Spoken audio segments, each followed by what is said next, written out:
আসসালামু আলাইকুম। আমি মোশাররফ হোসেন, প্রভাষক শহীদ ভবানী প্রসাদ শাহ সরকারি কলেজ, মির্জাপুর, টাঙ্গাইল, সাবেক মির্জাপুর সরকারি কলেজ। সেই সাথে আমি বাংলাদেশ সরকারি কলেজ শিক্ষক পরিষদ বাসকশিপের কেন্দ্রীয় কমিটির একজন সদস্য। আজকে দৈনিক শিক্ষা .com ও দৈনিক আমাদের বার্তার আজকের এই আয়োজনে আমি কথা বলতে পারার সুযোগ পেয়ে কৃতজ্ঞতা প্রকাশ করছি। আসলে যেটা গুরুত্বপূর্ণ, আমি যেটা বলতে চাচ্ছি, আমাদের সরকারিকৃত, সদ্য সরকারিকৃত কলেজগুলোর জন্য 2018 সালে যে আত্মীকরণ বিধিমালা করা হয়েছিল, আমাদের অনেক প্রত্যাশা সেখানে আমরা প্রত্যাশা অনুযায়ী আমরা বিধিমালাটি পাইনি। অনেক জায়গায় আমরা হতাশ হয়েছি।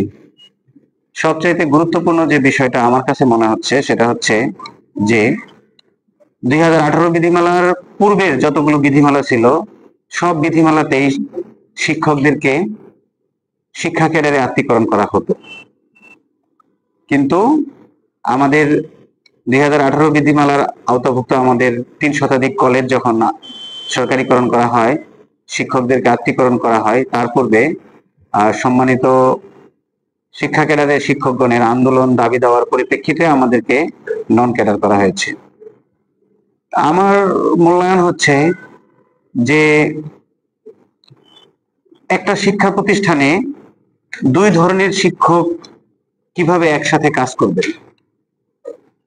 সম্মানিত ক্যাডার শিক্ষকগণ তারা যদি তাদেরকে আলাদা শ্রেণীর মনে করেন, তাহলে আমাদের এই ধরনের কলেজগুলোতে তারা আমাদের সাথে কিভাবে একসাথে পাঠদান করবেন, সেটা একটা বিরাট প্রশ্ন। সেই ক্ষেত্রে আমার দাবি হচ্ছে যে পূর্ববর্তী সকল বিধিমালার ন্যায় আমাদের 2018 বিধির আগে 2000 বিধি ছিল, অন্যান্য বিধিমালার ন্যায় হয় আমাদেরকে ক্যাডারে আত্মীকরণ করা হোক, ক্যাডারে অন্তর্ভুক্ত করা হোক, আর যদি তা কোনোভাবে সম্ভব না হয় তাহলে যাতে এই সকল কলেজে কোনো পদেই ক্যাডার শিক্ষকগণ না আসেন সেই বিধিবিধান করে ব্যবস্থা নেওয়া হোক। আরেকটা বিষয়, যে বদলির একটা বিষয়, আমাদের সম্মানিত অন্যান্য শিক্ষকগণ এ বিষয়ে কথা বলেছেন, আমি তাদের সাথে একমত যে সরকারি চাকরিতে অবশ্যই বদলি থাকা উচিত। তা আমার দাবি হচ্ছে যে সেক্ষেত্রেও যদি প্রতিনিয়ত বদলির ব্যবস্থাও যদি না করা যায়, কমপক্ষে কর্মজীবনে একটি হলেও বদলি করা উচিত, যেটা আমার দাবি। আরেকটা বিষয়, যে এখানে সবচেয়ে গুরুত্বপূর্ণ সেটা হচ্ছে শিক্ষকতা হচ্ছে একটি বুদ্ধিভিত্তিক পেশা। তা আমাদের সম্মানিত শিক্ষকগণ যদি তাদের সাথে যে বৈষম্য, সেই বৈষম্য নিরসনের জন্য যদি তারা রাস্তায় নামতে হয়, তাদেরকে যদি মন্ত্রণালয়ে প্রতিনিয়ত ধর্ণা দিতে হয়, ডিজিতে প্রতিনিয়ত যাওয়া লাগে, তাহলে এইসব সম্মানিত শিক্ষকগণ সত্যিকার অর্থে কি তারা ভালো পাঠদান করতে পারবেন? আমি মনে করি একজন শিক্ষকের সবচাইতে কাঙ্ক্ষিত জায়গাটা হচ্ছে তার শ্রেণীকক্ষ।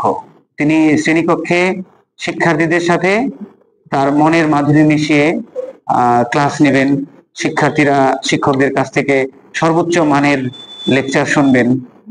এটাই প্রত্যাশা, আমাদের সকলেরই এটাই প্রত্যাশা। কিন্তু আমরা দেখতে পাচ্ছি 2018 বিধিমালার অন্তর্ভুক্ত আমাদের যে সমস্ত শিক্ষা প্রতিষ্ঠান রয়েছে, কলেজ রয়েছে, সেখানকার শিক্ষকগণকে প্রতিনিয়ত নানাবিধ দাবি দেওয়া নিয়ে আমাদেরকে বিভিন্ন জায়গায় দিন দরবার করা লাগছে। বিশেষ করে বিধিমালার বেশ কিছু পয়েন্টে আমরা আমাদের সংশোধনী, আমাদের দাবি দেওয়ার পরিপ্রেক্ষিতে একটা সংশোধনীর উদ্যোগ নেওয়া হয়েছে। 2018 বিধিমালার সংশোধনী 2024 শিরোনামে একটি খসড়া ইতিমধ্যে আমরা বিশ্বস্ত সূত্রে দেখতে পেয়েছি, জানতে পেয়েছি। সেখানে আমাদের পদোন্নতির ব্যাপারে খুব সুনির্দিষ্ট ভাবে কোনো সমাধান আমরা দেখতে পাচ্ছি না। আবার পদসূপার নীতি কি হবে, তারপরে যে পদ সৃজন করা হয়েছে সেখানে প্রভাষক এবং সহকারী অধ্যাপকের পদ আছে, সহযোগী অধ্যাপক এবং অধ্যাপকের পদ নেই। এখন আমার কথা হচ্ছে যে সম্মানিত এই সকল শিক্ষক তাদের যোগ্যতা অভিজ্ঞতা বলে অবশ্যই তারা অধ্যাপক হওয়ার যোগ্যতা রাখেন, কারণ আমাদের বেসরকারি সময় থেকে শুরু করে এখন পর্যন্ত অনেক শিক্ষক যারা প্রায় 30 বছর 28 বছর 20 বছর প্লাস অনেকেই শিক্ষকতা করেছেন, তাদের যে অভিজ্ঞতা হয়েছে, তারা যে ব্যাপক অভিজ্ঞতা সঞ্চয় করেছেন, তো আমি মনে করি তাদের নিঃসন্দেহে অধ্যাপক, সহযোগী অধ্যাপক, সহকারী অধ্যাপক হিসেবে পদোন্নতি দেওয়া যায়। সেই দাবি জানাচ্ছি।